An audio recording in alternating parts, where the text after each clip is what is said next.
Actually, wala siyang as in parang masasabi natin na hindi siya na-hospital. Opo, hindi po siya na-hospital. Pero may mga maintenance siya. Marami din po siyang maintenance and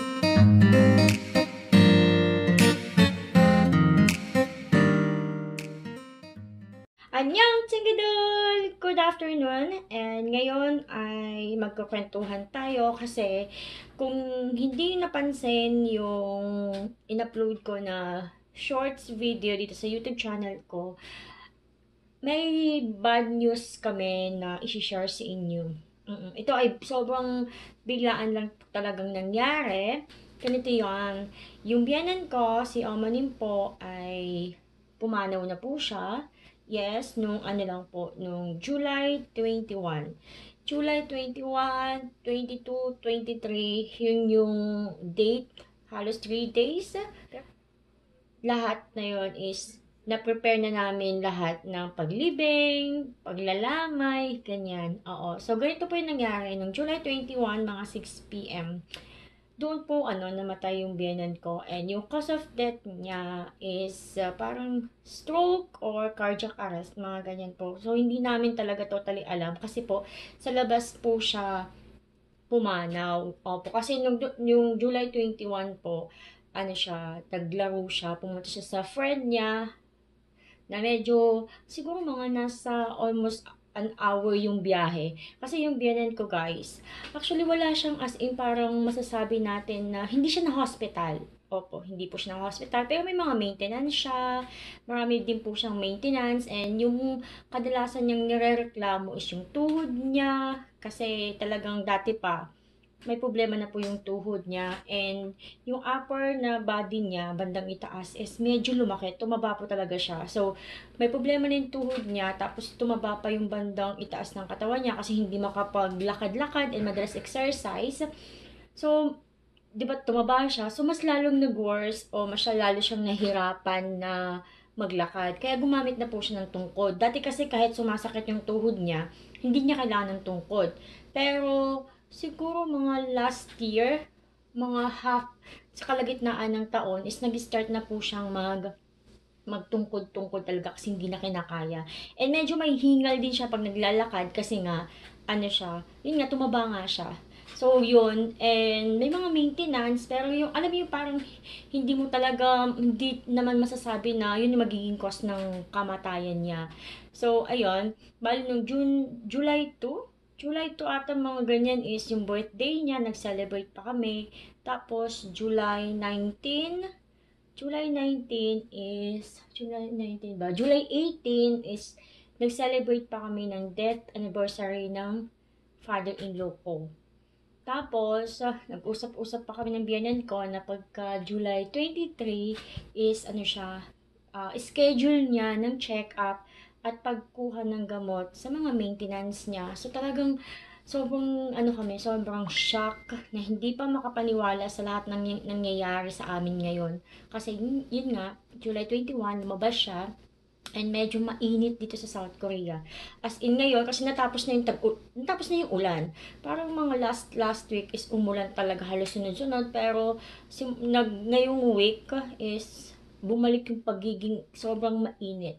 So, July 21, umalis si Bianen nga, nasabi ko sa inyo kanina, di ba? Umalis siya, tapos nakapaglaro sa friend, and habang naglalaro sila, parang baraha style, pero in Korean na maliliit na card, habang naglalaro siya is parang bigla na lang siyang tumigil and ginagalaw siya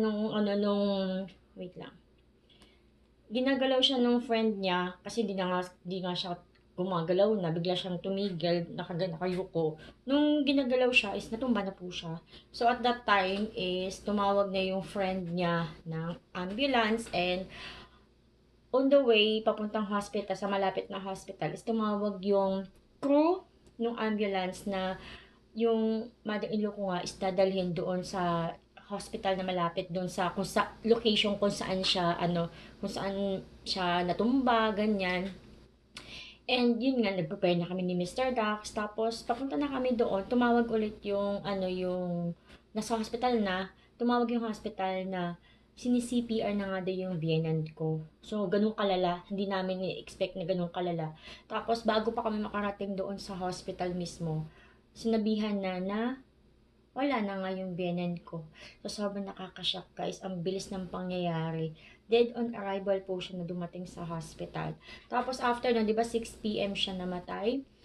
Alam niyo yung parang nakakaiyak ako, syempre umiiyak, pero si Mr. Dax hindi niya as in mailabas yung iyak niya kasi ang daming kailangan agad anuhin. Ang daming kailangan agad na ayusin kung saan ibuburol, tapos kung saan yung sa cremation at saka kung saan ililibing.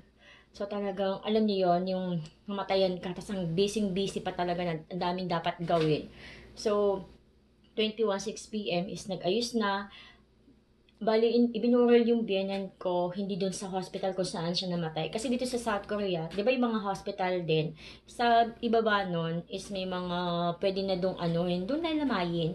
Pero sa amin kasi is ginawa namin, inilipat namin yung katawan ng biyenan ko doon sa isang place kung saan mas mas mabilis mapupuntahan nung mga makikilamay. Kasi doon sa hospital na pinagdalhan sa kanya, siya, medyo malayo. Tapos kailangan, alam mo parang kailangan mas may sasakyan ka, ganyan. Hindi siya malapit sa may subway station. Doon sa pinaglamayan kay Bianan is, siya, malapit sa sa station, subway station. So, mas komportable para sa mga nakikilamay. So, doon siya nilagak, doon namin siya nilamayan. So, July 21, mga 6 p.m., siguro mga 7 p.m. to 8, ganyan, to 9, is nandoon na kami sa, sa kung saan siya pagbuburulan. Inasikaso na din kung ano yung mga gamit. Kasi, alam niyo guys, ang lamay talaga dito sa South Korea is, may, yung mga food, syempre, kailangan din asikasuhin yun. So, nung July 21, 3 days lang yung parang 3 days lang lahat-lahat yung ginawa. So, anong nangyari, dapat 21 ng gabi is may lamay, di ba? 22 ng gabi is may lamay.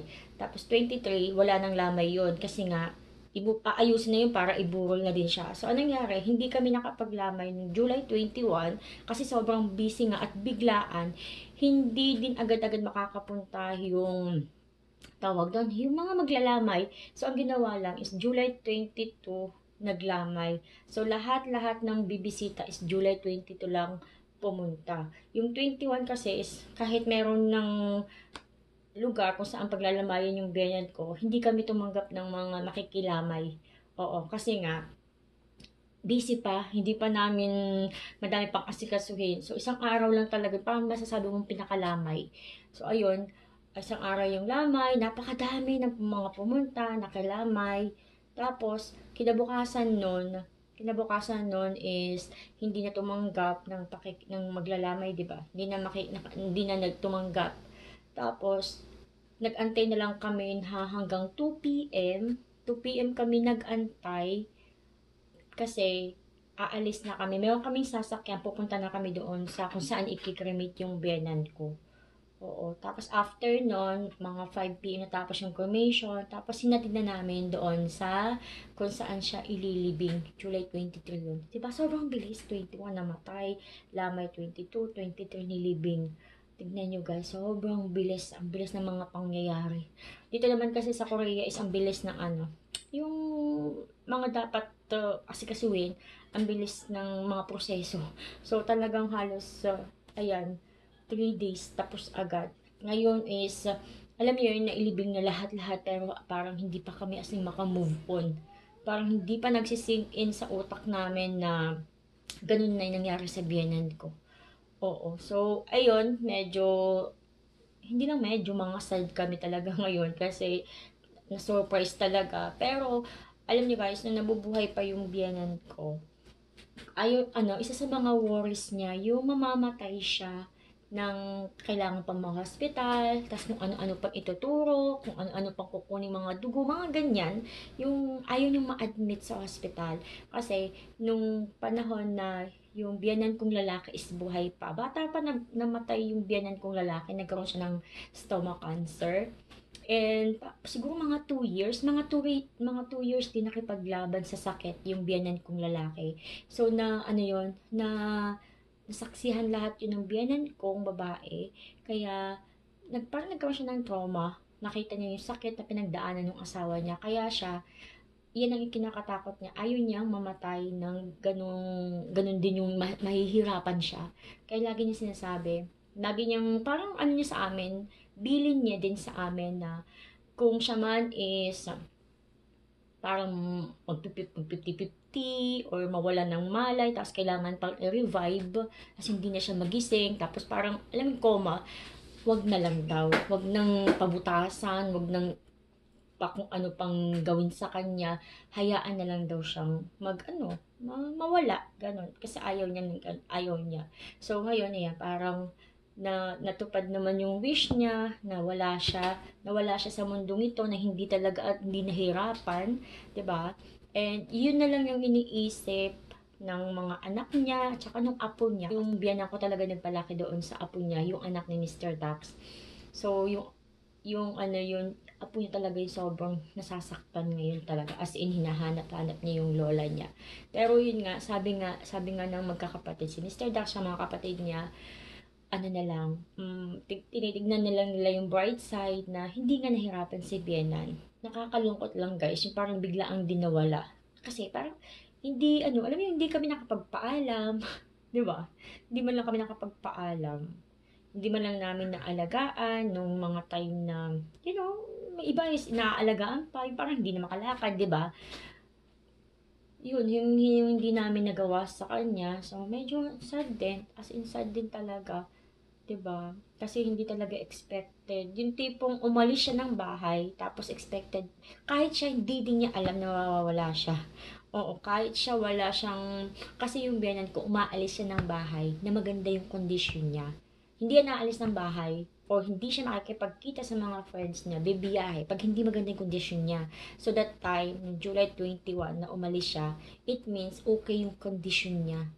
Oo, okay yung condition niya. So pag alis niya, alam niyang babalik pa siya, pero yun, hindi niya siya nakabalik. So, sakit lang sa puso talaga guys, yung bigla ang pagkawala. Kaso, wala magagawa, 'di ba? And grateful na din kami na umabot yung biyanan ko ng 80 years old.